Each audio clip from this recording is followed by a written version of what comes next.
بسم اللہ الرحمن الرحیم۔ السلام علیکم ورحمۃ اللہ وبرکاتہ۔ ایک سبق آموز واقعہ بہنوں کے نام۔ اس نے گھر سے بھاگنے کا فیصلہ کر لیا تھا۔ فیصلے سے اپنے بوائے فرینڈ کو آگاہ کیا۔ وہ خوشی سے چلایا، یہ ہوئی نا محبت۔ اسکول، کالج، یونیورسٹی، اس کی ساری تعلیم مکمل ہو چکی تھی، بس آخری سیمسٹر کا رزلٹ آنا باقی تھا۔ آج کل اسے کوئی کام نہیں تھا سوائے بوائے فرینڈ کے ساتھ فون پر لمبی چوڑی خوشگپیاں کرنے کے۔ یونیورسٹی میں وہ کسی کو دل دے بیٹھی تھی، محبت کر بیٹھی تھی، روگ لگا بیٹھی تھی۔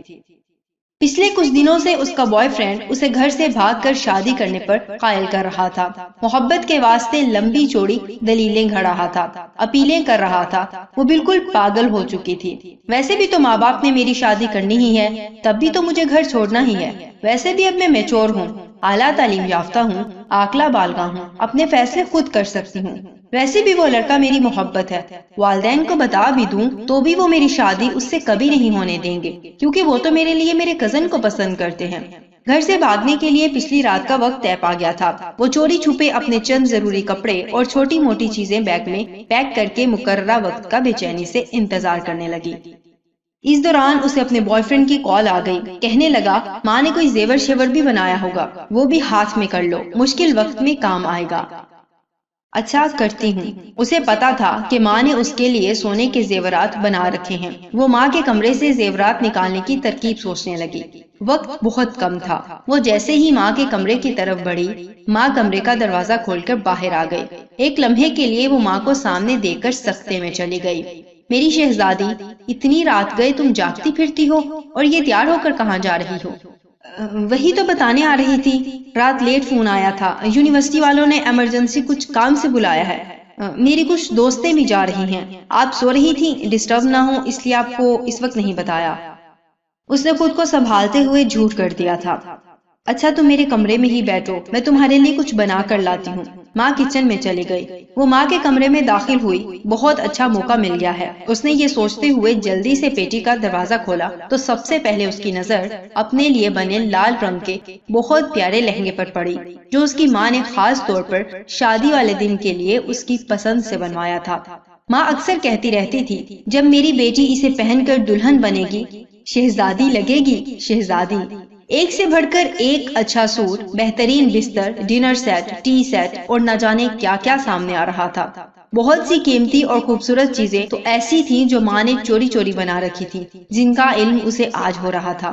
چیزیں الٹ پلٹ کرتے کرتے آخر زیورات اس نے ڈھونڈ ہی نکالے، لیکن اس کا دل و دماغ چکرا کر رہ گیا تھا۔ زیورات اس سے اٹھائے نہیں جا رہے تھے۔ اس نے کمرے میں نظریں دوڑائیں تو دیکھا فریج، مشینیں، برتن، سب کچھ اس کے لیے رکھا پڑا تھا۔ ایک ماں کے کمرے میں ایک دلہن کا مکمل سامان پڑا تھا۔ ضمیر نے اسے جھنجھوڑا، وہ سوچوں میں گم گئی۔ ماں کی کوکھ سے جنم لینے سے لے کر اب تک ماں باپ نے میرے لیے کیا نہیں کیا؟ کھانا پینا، پہناوا، پڑھائی لکھائی، چھوٹی بڑی سب خواہشات، اپنا خون پسینہ ایک کر کے سب ادھورا پورا کیا۔ میرے اگلے گھر کا سامان تک بنا دیا، اور میں بے فیض بے وفا کیا کرنے جا رہی ہوں؟ اپنے ماں باپ کو خود مارنے جا رہی ہوں۔ محبت کا سمندر گھر میں ہے اور میں محبت کا دریا سر کرنے جا رہی ہوں۔ اس کی آنکھیں بھیگ گئی تھیں۔ اسے اپنی اعلیٰ تعلیم، اپنی حماقتوں پر خوب رونا آ رہا تھا۔ اس دوران ماں آ گئی۔ یہ لو میری شہزادی، اپنا پسندیدہ پراٹھا کھاؤ، اتنا سفر ہے یونیورسٹی کا۔ میری شہزادی کو بھوک لگ جاتی، ویسے بھی آخری دفعہ یونیورسٹی جا رہی ہو۔ اسکول سے لے کر کالج، یونیورسٹی تک تیری ماں نے آج تک تجھے بغیر ناشتے کے نہیں بھیجا۔ آج اگر تو بغیر ناشتے کے چلی جاتی تو تیری ماں کو مرتے دم تک اس بات کا دکھ رہتا۔ ماں کی بات سن کر بے اختیار وہ ماں کے گلے لگ کر پھوٹ پھوٹ کر رونے لگی۔ ماں نے ماتھا چوم کر آنسو صاف کرتے ہوئے پوچھا، میری شہزادی کیوں رو رہی ہے؟ وہ نظریں چراتے ہوئے کہنے لگی، ماں مجھ سے کتنی محبت کرتی ہو نا۔ یہ بھی کوئی بات ہوئی؟ اب بھلا ماں سے بڑھ کر بھی کوئی محبت کر سکتا ہے؟ اس دوران اس کے موبائل کی گھنٹی بار بار بجنے لگی۔ اس نے کال کاٹتے ہوئے میسج لکھا، سوری میں نہیں آ سکتی اور کبھی نہیں آ سکتی، کیونکہ مجھے میری محبت میرے گھر سے ہی مل گئی ہے۔ یہ جو ماں ہوتی ہے نا، یہ محبتوں کی ماں ہوتی ہے۔ پیاری بہنوں، تمہارا دلہن والا لہنگا، تمہاری دلہے والی شیروانی تمہارے گھر میں ہی پڑی ہے۔ اسے کورٹ کچہریوں میں پہننے کے بجائے اپنے ماں باپ کے گھر سے ہی پہنا کرو، کیونکہ تم پر ان کا حق ہے۔ جو بالکل برحق ہے، جو بالکل برحق ہے۔